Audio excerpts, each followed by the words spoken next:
રેલગાડી આવી મુંબઈ નો માલ લાવી, હાલો ને મારી બેનું સિહોર જઈને ઘરઘંટી લઈ આવી.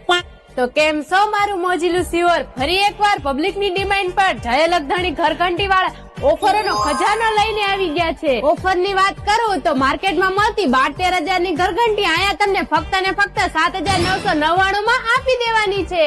જેમાં તમને 6 કટરની ઘંટી, લોટ કાઢવાનું વાસણ, 5 કિલો અનાજ નાખવાનું થાળું, નાની મોટી 8 જાળી, ટાયર, ઘંટી ઢાંકવાનું કવર પણ મળી જવાનું છે. એની સાથે સાથે તમારી ઘંટી ખરાબ થઈ હોય તો એને સાફ કરવા માટે બ્રશ પણ મળી જવાનું છે. અને હા, જેમાં તમને મોટરની 1 વર્ષની ગેરંટી અને સેન્સર સિસ્ટમ પણ મળી જવાની છે. મારી બેનો એકવાર જોતા જ તમને ગમી જાય એવા અલગ અલગ કલર અને અલગ અલગ ડિઝાઇનમાં ઘરઘંટી મળી રહેવાની છે. અને હા, હોલસેલ અને રિટેલમાં પણ ઘરઘંટી મળી રહેવાની. ખાસ વાત તો એ છે, તમારી ઘરઘંટી ખરાબ થાય તો અહીંયા